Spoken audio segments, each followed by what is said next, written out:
Hi guys, it's good to see you again. Just so you know, I am home while I'm recording this, so if you hear anything in the background, that's my family. In this video, we are talking about medical forms.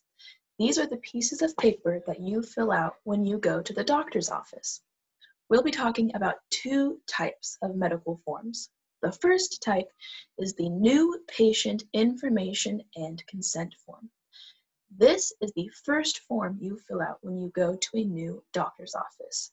Sometimes your doctor will also have you fill this out if you have not been to the doctor for a long time, or if you come in with a new problem. You guys are very familiar with this form. You have probably filled it out many times in your life, so I'm not going to go into detail. Instead, I'm just going to hit on a few things that may be a little confusing. So, let's take a look. The first thing we should talk about is the emergency contact. What is the emergency contact? You may already know. In case you don't, your emergency contact is the person that your doctor or maybe a policeman or someone in an ambulance will call if there is ever an emergency. So, let's say you get into a car accident. The police officer on scene will call your emergency contact. That's this person. So when you fill out this form, make sure to put the name of someone you trust right here. Someone who has a phone and someone you are very close with. So for me, I would either put my mother's name or my closest friend. That is your emergency contact. The next thing that may be a little confusing is the responsible party. Who is the responsible party? Well, the responsible party is the person who is responsible for payment. So when you go to the doctor's office, they're going to charge you a lot of money. Sometimes insurance will pay for it. We'll talk about that in a little bit. But sometimes insurance does not cover everything. So your doctor needs you to write down who else will be responsible. If that is you, write down your name and information here. If that person is not you, then write down their name and information there, the person who is responsible. Now, let's talk about insurance. I think insurance is very confusing, but one thing you must remember to do when you go to the doctor's office is bring your insurance card. If you have insurance, make sure to bring your insurance card with you. Insurance cards, they look very different depending on what insurance you have, but they all have something in common. They have all of the numbers and information that you need to know to fill in all of these boxes right here. So, if you do have insurance, make sure to bring your insurance card with you when you go to the doctor's office. With your insurance card, make sure you also bring a form of legal photo identification.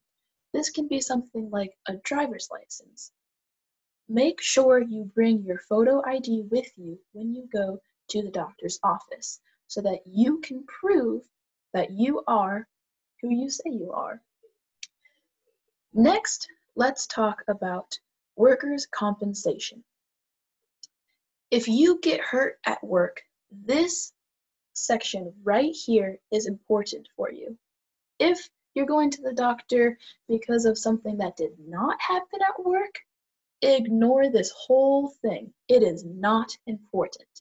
But if you did get hurt at work, make sure you tell your boss right away on the day it happens, and then your boss will tell you what to do for this section. Now, the last thing we're going to talk about is authorization for release of information. I think this part is a little confusing. So, if you go to the doctor's office and they take some medical tests, like maybe they take your urine or some spit to see if you are sick or not. They will have to run these tests through a machine, which usually takes some time. So you will go home and later they will call you with your results.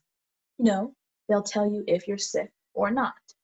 So this section is where you give the doctor permission to leave information about you, like the results of your medical tests, on the phone or in an email.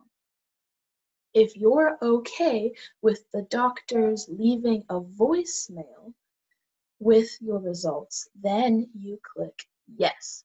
If you're not okay with that and you don't want your doctors to leave you messages and you only want them to talk with you in person or on the phone, then click no. That, I think, is all you need to know about the new patient information and consent form. If you have any other questions about it, you can email Kayla and me through the link on our website. Make sure you check out too the form. This very same form is on the website. So click that and look through it. And if you have any more questions, email. Now, the second form we're looking at today is the patient medical history form. We have a big, long document on the website that you can read and learn more about the patient medical history form. On that document, we define a lot of the really big words and diseases or health problems that are on forms like this. A lot of those words you may see right here, like high cholesterol. That's a big word. So we won't go into detail in this video.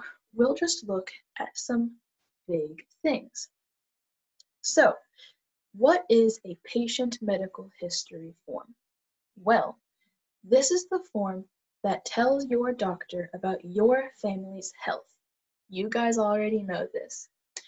It is very important for your doctor to know what diseases or illnesses or even sometimes surgeries your family has had, because they can take better care of you if they know what sort of sicknesses, if any, your family has.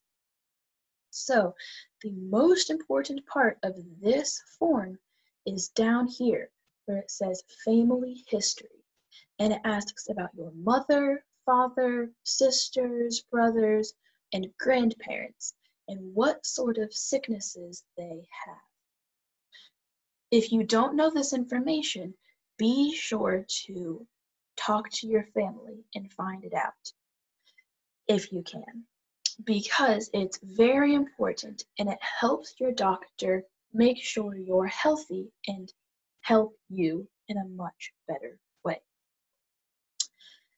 Again, if you have more questions about this form, the patient medical history form, we have another document called the patient medical history form that you can read, and it defines a lot more of these words in depth. Now, your assignment is to go home, or if you're already home, stay where you are, and try and practice filling out these two forms. They're linked on the website. So fill out these forms and bring them with you when you go to the doctor next, or just fill them out for practice. That way, you already have everything written out the next time you go to the doctor. It will make the whole process go a lot faster, and it will give you practice writing in English. So now you can use a different piece of paper or print these papers out and just write right on them. And practice filling out these forms for when you're in a doctor's office. Thank you guys for listening, and I hope this was helpful. Again, if you have any questions at all, you can email Kayla and me through the link on the website. Bye, guys!